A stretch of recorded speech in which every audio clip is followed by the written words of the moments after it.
Merci bien sûr à Monsieur le député et à Irène d'avoir organisé un tel événement et de m'y donner la parole. Depuis plusieurs décennies, toute référence à l'Europe chrétienne agace, pour différents motifs en fait. Les adeptes du multiculturalisme et du mondialisme voient en ce rappel du passé un obstacle à leur plan. Recep Erdogan, chef de l'État turc, demande fréquemment si l'Europe compte rester un club chrétien, s'irritant que la demande d'adhésion de la Turquie à l'Union européenne soit freinée.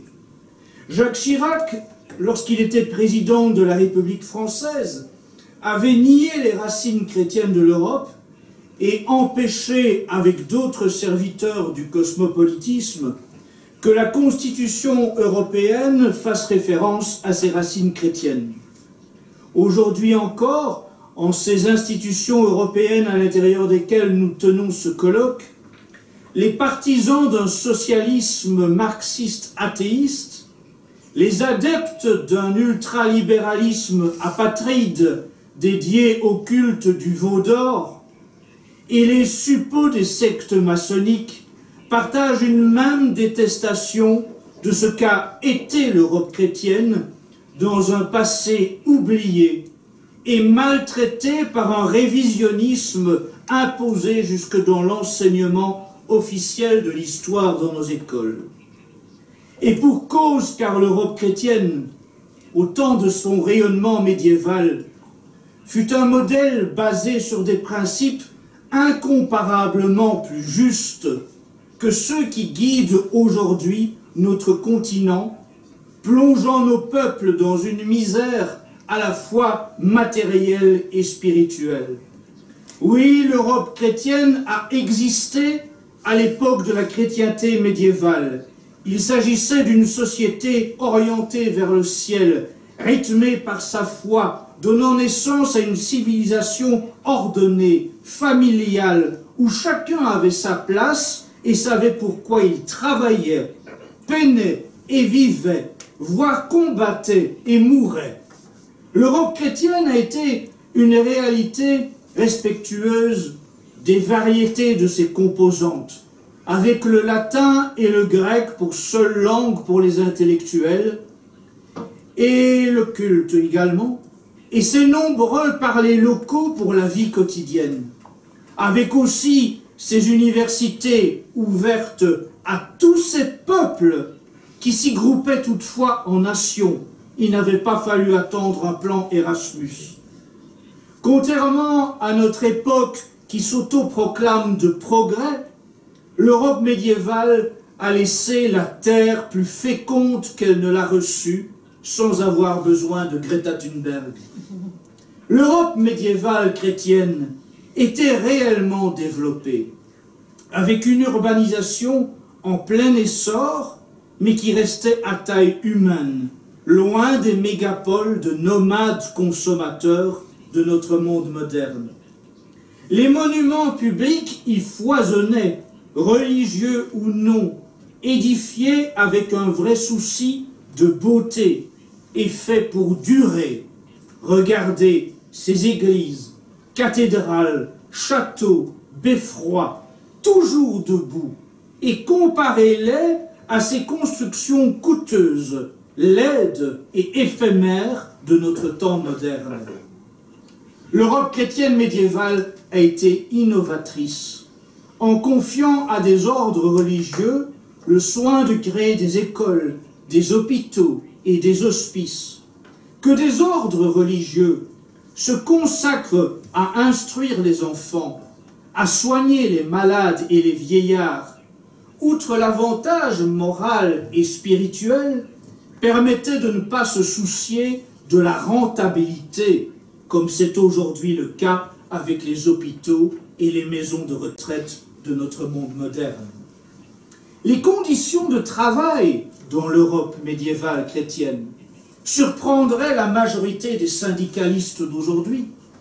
Au XIIIe siècle, puisque le rythme de la vie y était calqué sur la vie liturgique, outre les 52 dimanches, où l'on ne travaillait bien sûr pas. Il y avait une soixantaine de fêtes chômées par an.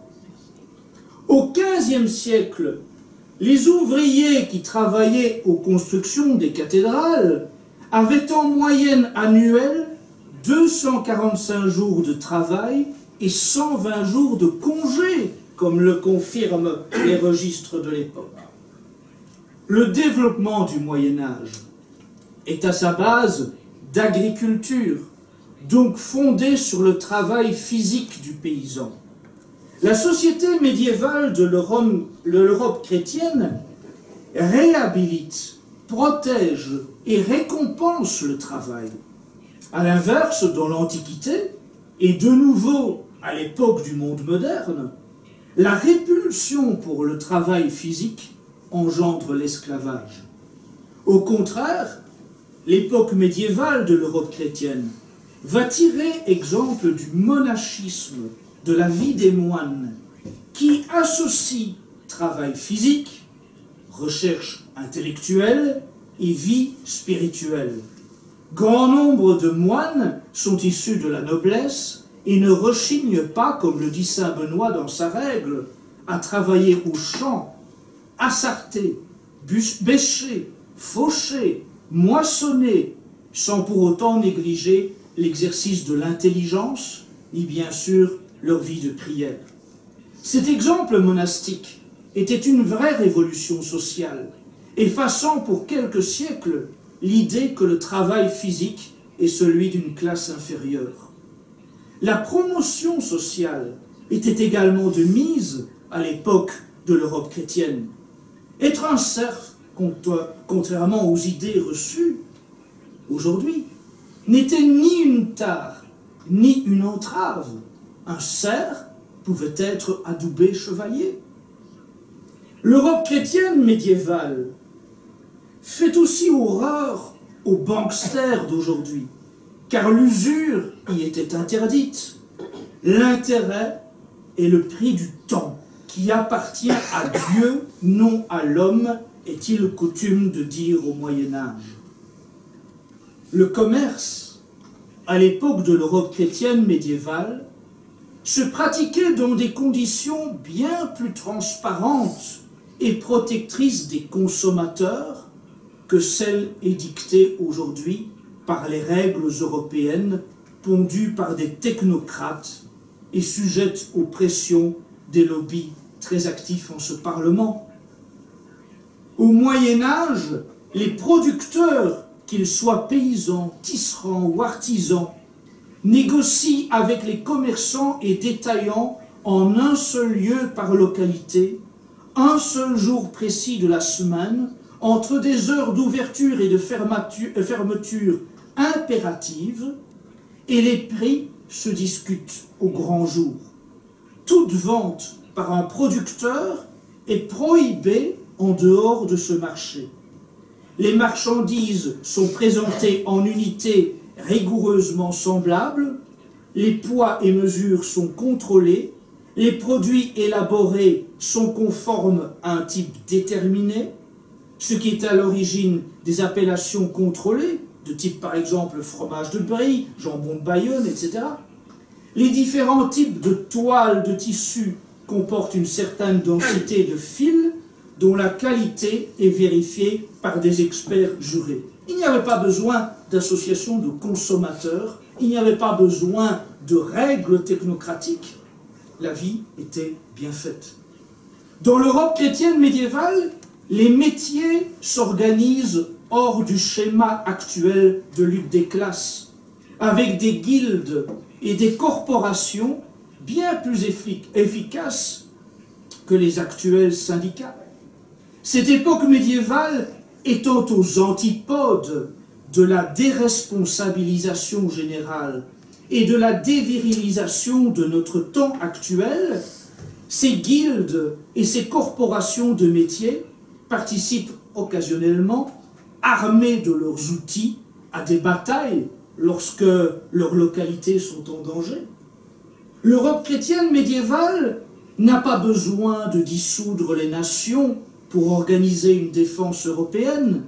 Elle a partout la volonté énergique de repousser les invasions barbares, arabes ou ottomanes. Les rois et les princes chrétiens de différents pays savent se coaliser à chaque fois qu'il est nécessaire. Et même si, comme en Espagne, des territoires importants sont parfois occupés longuement, jamais les chrétiens européens ne renoncent à récupérer ces terres qui sont les leurs et à en chasser les envahisseurs. L'Europe chrétienne médiévale est loin de ressembler à l'Europe passoire d'aujourd'hui, qui se montre incapable de défendre ses frontières d'une immigration illégale de grand remplacement. Bref, les valeurs spirituelles et morales de l'Europe chrétienne médiévale règlent l'ensemble des aspects de la vie quotidienne pour le plus grand bien des Européens de l'époque, qui n'en croiraient pas leurs yeux de constater la folie dans laquelle a sombré ce continent aujourd'hui. Mon mot de conclusion, seul un retour à une Europe des nations résolument basée sur les principes chrétiens anciens, bien sûr pas ceux d'une Église moderne dévoyée, pourra permettre de sauver nos peuples, si Dieu le veut, et avec notre volonté. Merci.